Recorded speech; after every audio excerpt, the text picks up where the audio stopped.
Hello friends আপুনি অসমীয়া আখৰৰ round stamp compose কৰোঁতে অসুবিধা পাইছে নেকি আখৰবিলাক ভাঙি ভাঙি যায় মাজত গেপ হৈ যায় এনেকুৱা ধৰণে ফিট টেক্সট পাঠত গৈ যদি আপুনি অসমীয়া বা দেৱনাগৰী স্ক্ৰিপ্টৰ আখৰ কম্পোজ কৰে তেতিয়া এনেকুৱা ধৰণে ভাঙি যায় সো এইটো একচুয়ালি আৰ্টিস্টিক মিডিয়া টুলত গৈ যদি আমি কৰোঁ এনে ধৰণৰ কোনো ধৰণৰ সমস্যা দেখা পোৱা নাযায় ধুনিয়া হয় ফিনিশিং বঢ়িয়া হয় সো ভিডিওটো আৰম্ভ কৰোঁ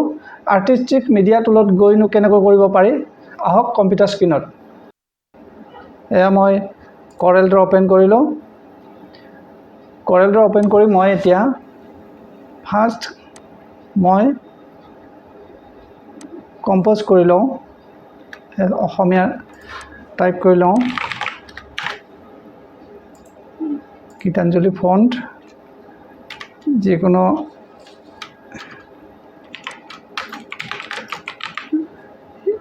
জয় অসমী লিখিলো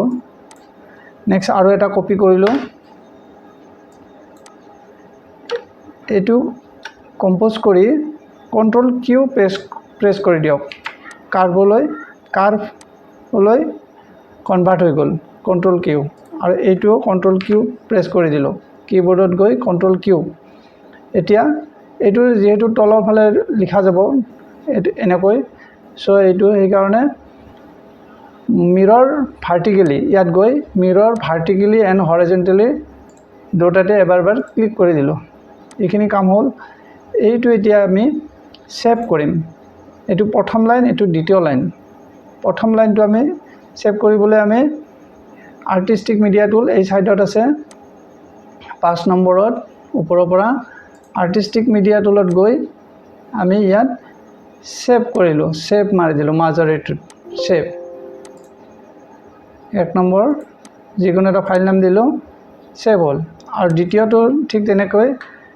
গৈ আৰ্টিস্টিক মিডিয়া টুলত গৈ সেভ কৰি দিলো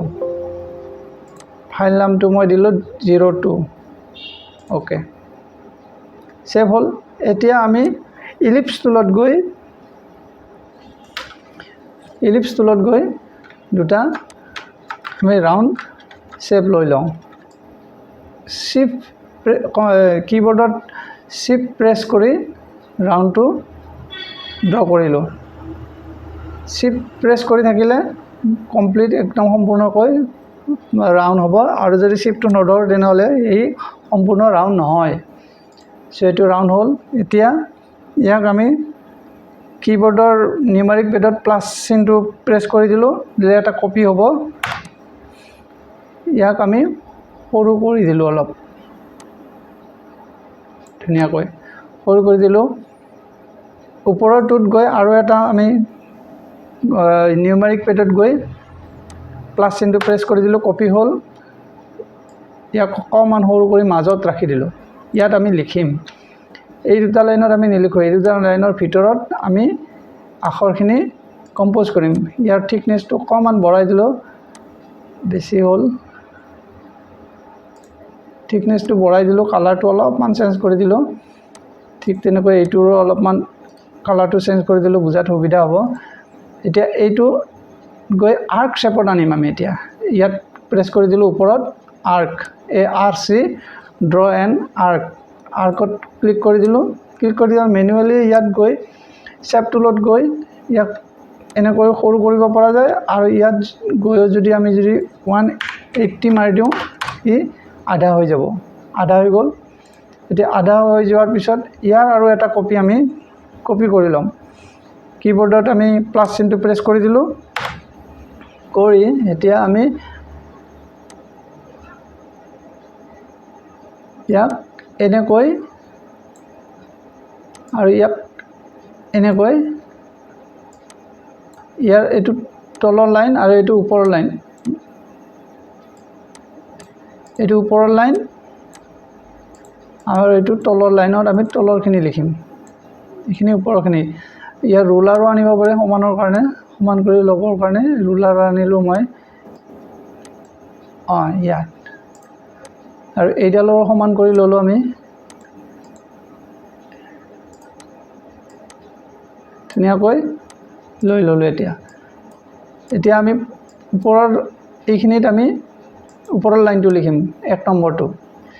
এইটো লিখিবলৈ যাওঁতে আমি ইয়াত আৰ্টিষ্টিক মিডিয়া টুলত গৈ সেভ কৰা আছে আমাৰ। ইয়াত গৈ যদি আপুনি প্ৰথমতে আপোনাৰ এনেকুৱা হৈ থাকিব আৰ্টিষ্টিকত সেভ থাকিলে ইয়াত নলাব, ইয়াত এনেকৈ ওলাব, এনেকুৱা এইবিলাক ওলাব। চ' আপুনি ইয়াত গৈ কাষ্টমটো ক্লিক কৰি দিব। কাষ্টমটো ক্লিক কৰি দিয়াৰ লগে লগে ইয়াত আহি যাব, আহি গ'ল। এইটো এতিয়া বেছি আছে, এইটো থিকনেছটো বেছি আছে, ইয়াৰ থিকনেছটো আমি কমাই দিম। কমাই দিলোঁ 5.5 ৰাখি দিলোঁ।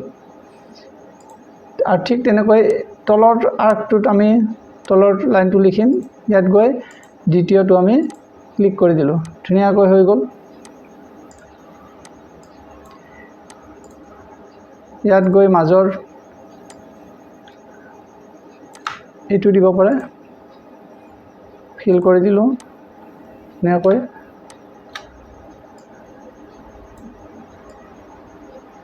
জাষ্ট মই